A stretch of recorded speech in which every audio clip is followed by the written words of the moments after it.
Hey yo, it's Gloop. Welcome back.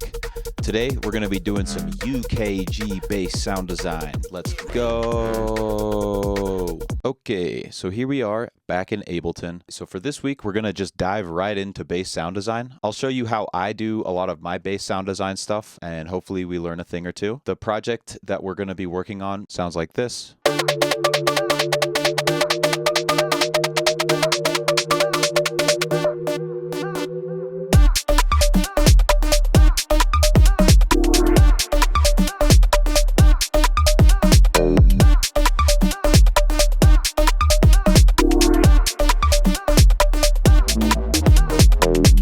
But I haven't made it yet, so I don't know what it sounds like. But whatever I put there is what the project is going to sound like. So let's go ahead and dive in. This is what I have so far. All we've got really is a drum, a kick, and then a vocal cut.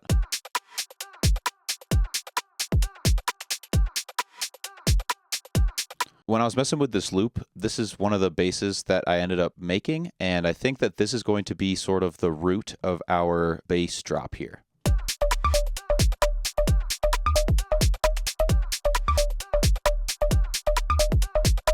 Now, if we look at the patch, we can see that this is extremely similar to a lot of the other basses that I make in Serum. We have a sub layer here, and then we've got a top end layer adding to the overall sound. So this is what it sounds like with just the sub.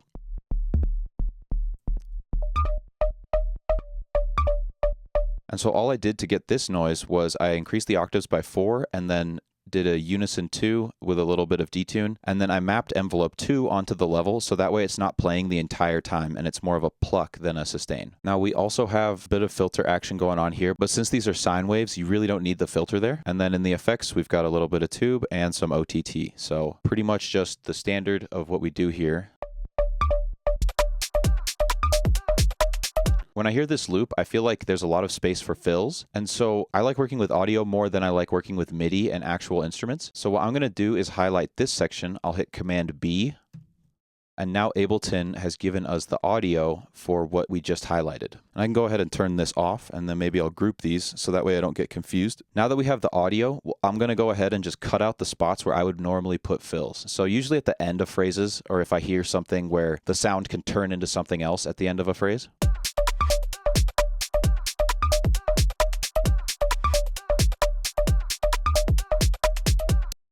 So like right there, maybe just these ones. So now that we've got that, I'll go ahead and make a loop, and then what I'll do is I'll make another Serum. Okay, and then we're writing in D. So what I'll do with the new Serum is I'll just put a note on D for the space that we need to fill. So I forgot that there's a pitch bend on this loop. So we'll have to pitch bend this and have it do something so that it matches the tone. But first what I'm going to do, I think, is just start with automating the pitch bend. So an easy way to get that going is if you hit configure. Once you've hit configure and you get this green sort of aura thing going on, any of the knobs that you touch in Serum will get mapped here, and it's much easier to control it that way inside of Ableton. So for me, I already have my pitch bend mapped on my Serum starter. So what I'll do is I'll click it and I'll move it around a little bit, and it should populate right here so that we can see the automation. Okay, actually, I wanted to do that.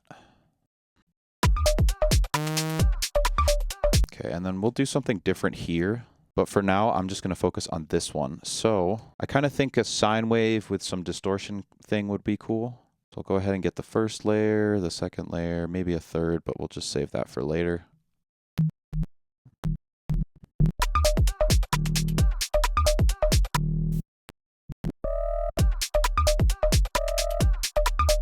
Okay, so that sounds good. So now since I'm working on headphones, I can tell that when we have this first bass here, since I've got the detune on the higher one, we've got a wide stereo spread going on here. And so when we jump to this fill bass, everything sounds really mono. And so what I'll do to help counteract that is I'll go ahead and put a splitter here and then maybe use hyperdimension or something like that, where it really pushes the signal out to the sides. Now that's sounding actually pretty close to what I want. I think the top layer is just a little bit too high. Okay, so there we go. Then what I'll do is Command B and just drop these onto the same channel. Now we don't need that. Perfect. There's one of our fill basses. Now I'll go ahead and just keep doing it over and over until we filled all of the space. So in terms of the processing and the tricks to this is using sine waves and then getting the harmonics out through distortion is going to be huge, as well as using OTT.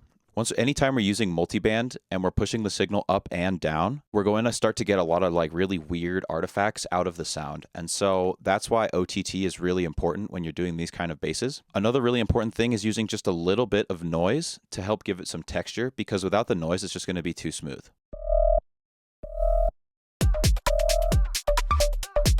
Now here in this fill, I kind of hear like a retro kind of thing, maybe something more rhythmic.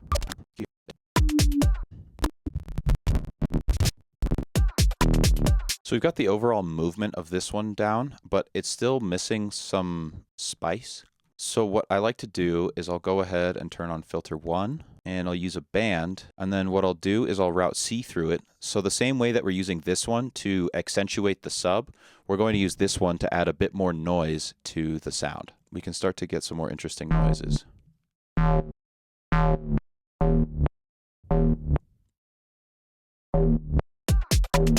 So I put the LFO on the level as well as the cutoff, and that's because I don't want this to actually reach the sub. I just want to get that low mid articulation out of it, and this just happens to be the same shape that we're looking for with both the cutoff and the level, so I just threw them on both.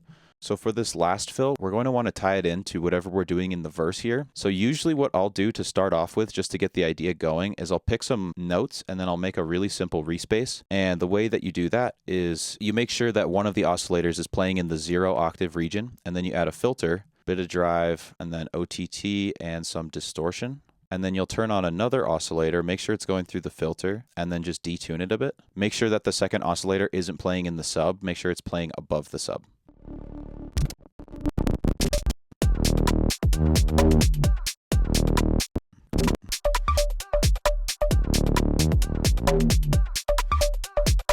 So I like that. I think that this sound is a bit too thick compared to the rest of it, so we'll go ahead and do some work on that.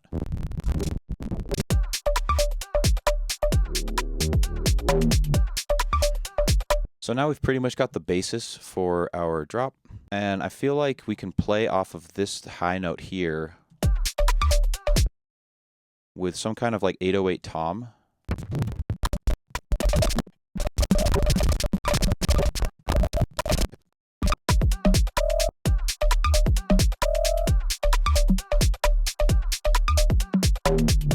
So now that we've got a rough sketch of the drop, what I usually tend to do next is start working on the verse. All right, so I'm back from my break. Now it's time to work on the ideas in the verse. So that way we have a better understanding of what we can actually use in the fills for the drop.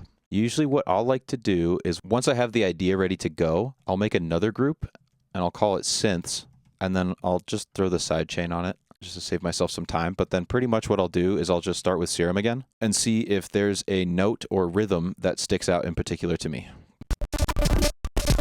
So this is kind of the pattern that I came up with. I'm just going to have the pitch bend match what's going on in the main bass, so that way it sounds cohesive.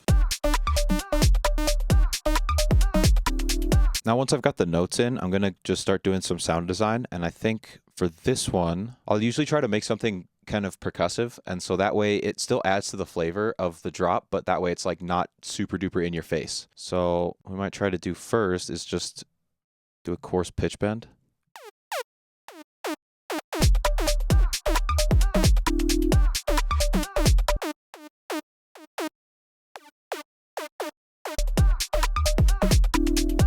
So once I copy it over into the verse, I'll probably include the pitch bend just so that I can help contextualize what this is going to sound like. And then maybe I'll fade it out with a filter or something like that, and then have some vocals come in, and that way we're changing the soundscape overall.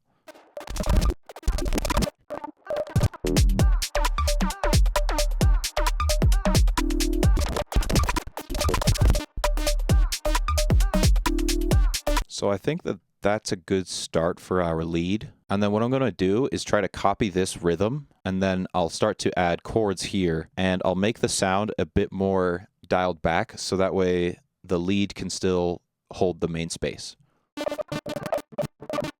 Okay, so we've got the fifths set up, and since we're just jumping a half step, that was pretty straightforward. Now the real sauce and how we're going to get a new flavor into this song is where the third goes. So if it's minor, it'll probably go here. It's clicking a lot. Let's see if we can do something.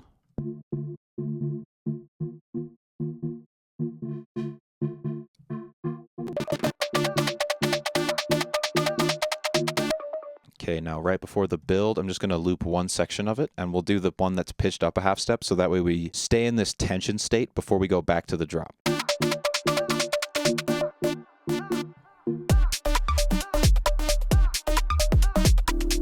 I'm curious how it would sound with just sustained chords now.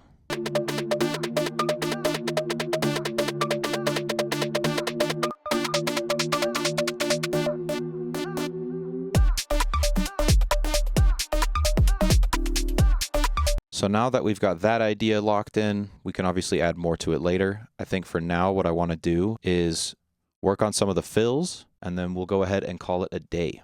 So the reason I would prefer to work with audio on this lead is because we've got a little bit of reverb going on, and when I cut it, I don't want that reverb to keep bleeding in. I want it to be completely off. So we'll go ahead and listen to where some fills could go in. Let's see if I've got any D minor chord stabs here. Okay, it seems like we don't, so we'll just go ahead and use Serum. And then what I'm going to do is make a D minor chord. So once I've made that D minor chord, I kind of want it to pitch back down. I feel like that'd be cool, and then we can have it, I feel like a filter or something come up.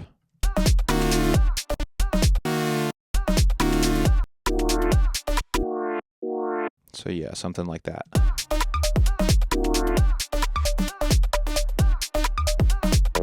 Okay, now I think the last one is just maybe putting some kind of tonal percussion here and having a really big reverb throw when that sub hit goes bow. So let's see what we got.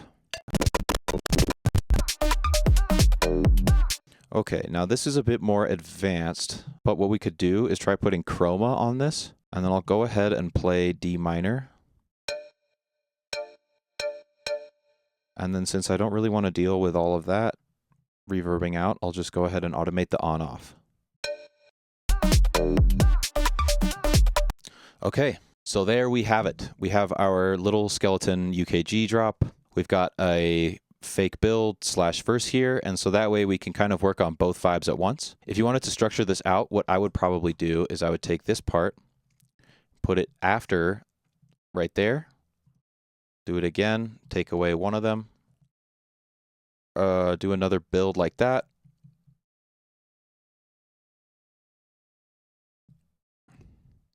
And voila, we have a full song that's almost 3 minutes long, but that part's up to you.